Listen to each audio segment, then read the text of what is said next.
eat a burger, eat a burger, eat a burger, eat a burger, eat it. But I don't want to. Eat it. Good morning, evening, day or night, kind and not so kind, ladies and gentlemen who quest or troll the wonderful land of YouTube. My name is Trollumbo, and this is yet another episode of Trollumbo's Burger Bonanza! Okay, let's get down to it, but first we need to, well, get the shoutouts out of the way. First, the shoutouts to those who voted for the burger that didn't win, and there's only one this time, it's Timmy E. Now, and there were 3 people who voted for the burger that we're about to make after this stuff. First one being Tellurian Gull. Yes, he voted again. The second one who voted for this burger that we're about to make is Kelly Gully, if I didn't butcher his name right here. I guess we'll hear it then in the comments. And the last one who voted for this burger is Uncaged Constant.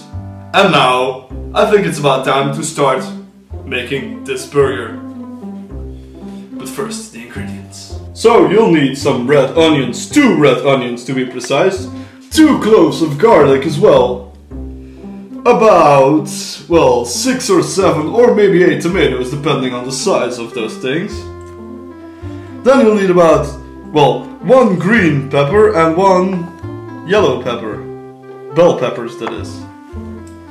Then you also need some red bell pepper, which is chopped less finely, it's chopped into these things. Then you need some honey, some black pepper, some salt, and a herb mix. 5 Chinese herbs, that is.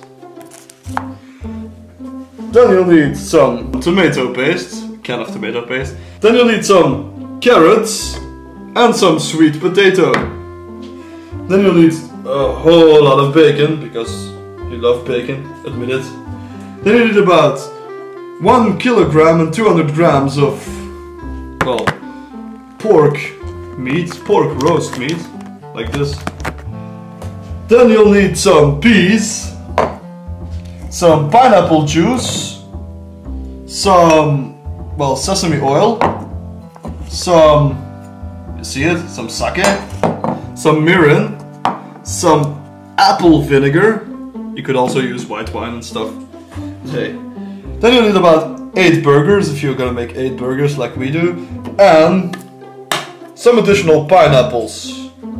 These will be pineapples, fresh pineapples, and they will be in the sauce. So first off, we're gonna be, well, preparing the pork, because it's gonna take a long time in the oven, so it is the first thing you need to do. We're gonna make some cuts in there, because it's pork, as I said earlier.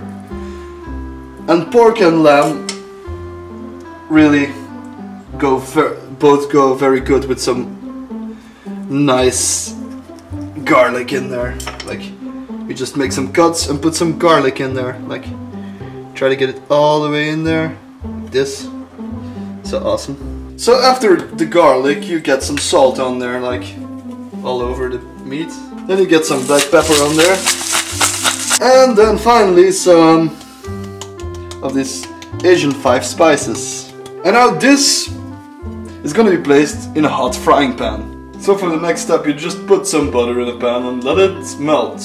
Well, now you see that the butter has melted, so it's time to put this big roast into the pan and just color it on both sides. So after you flip over the meat when it's done on one side and it looks like this, you can add in the other spices, like some, well, some salt again, some black pepper, and some Asian 5 spices.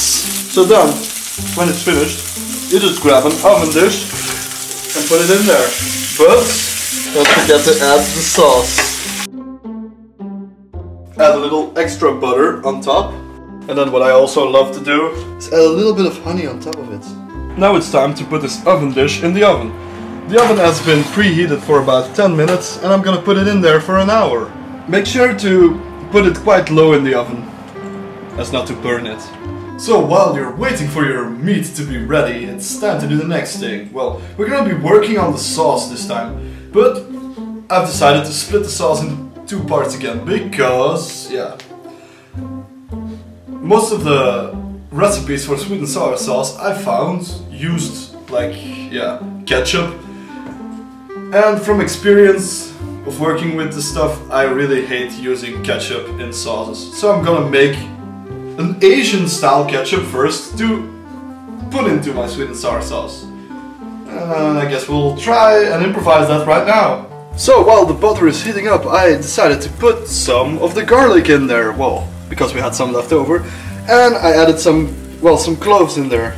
The butter is shimmering, so I guess it's time to put in tomatoes as well. And we're gonna let them melt. We're gonna put in about 5 or 6 tomatoes. Now it's also time to add in some of the spices, like a fair deal of salt, a fair deal of pepper, and some of the Asian 5 spices.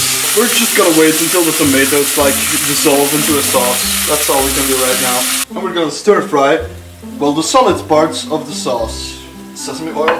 And then we're gonna first be adding in the onion, then the green and yellow bell peppers, and finally we're gonna be adding in the pineapple.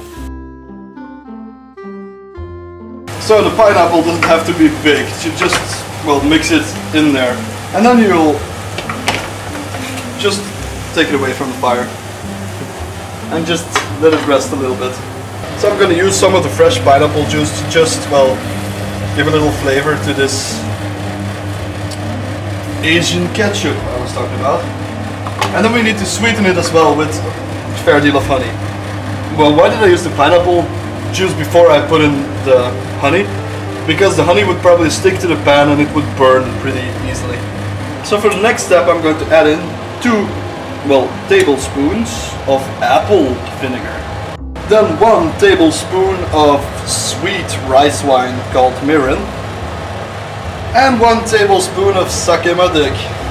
Yeah, it's back, the bad joke is back. We're gonna add in some additional pineapple juice.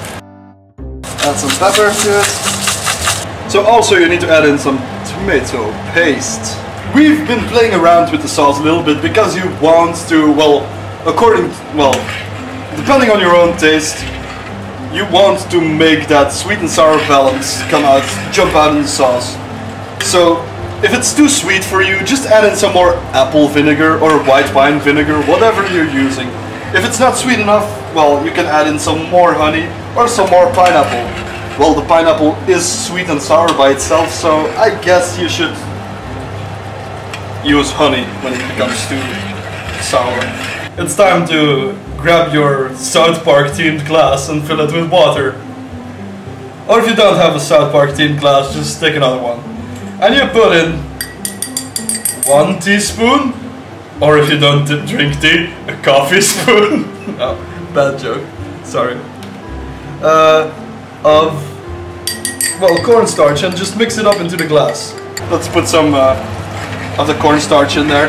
Now it's time to get some of this in there. But wait, there's more.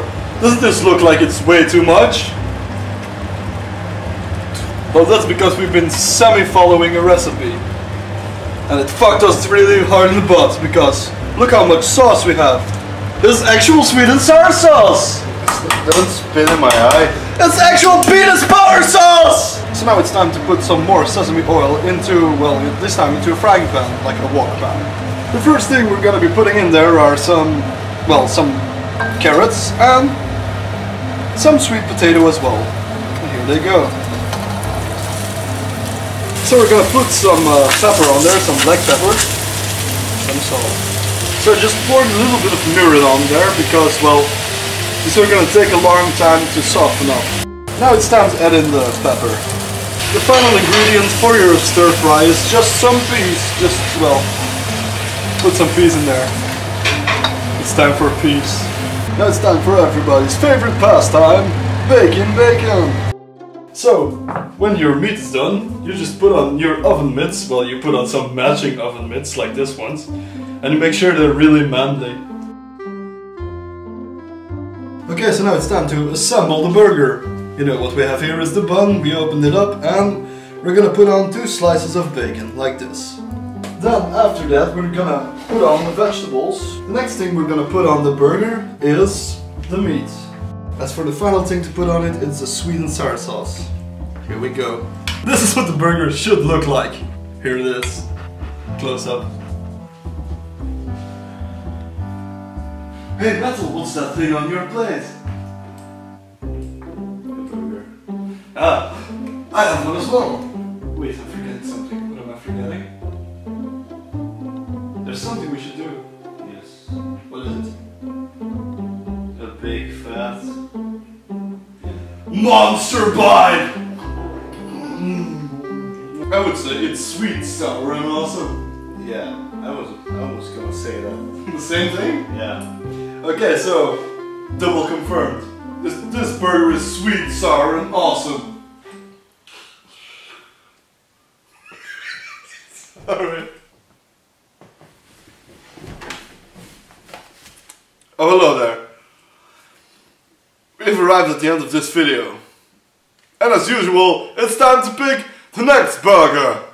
It's not just gonna be a normal burger battle thing, like at the end of a normal video. This time it's part 2 of the European Burger Butthole!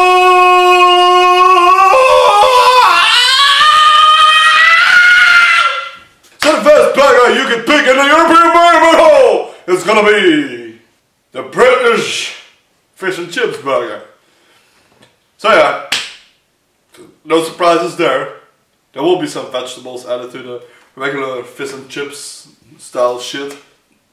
So yeah, that's the thing. Then, the next burger is gonna be the French Brie Supreme burger. It was in the previous battle, but it didn't win. It's still a burger with some brie cheese between there and some walnuts and some other stuff, yeah. There's gonna be a nice sauce based on walnut oil, and it's gonna be kind of a herbal mayonnaise as well. It's gonna be good. Then there's also the Italian 4 cheeses burger. It's an Italian burger with 4 cheeses between them. That's really easy! There's also gonna be some veggies there. And some bacon. The Spanish paella burger. It's based on the Spanish dish paella. Don't know how I'm gonna turn that into a burger, but it will work. I always find a way to make it work.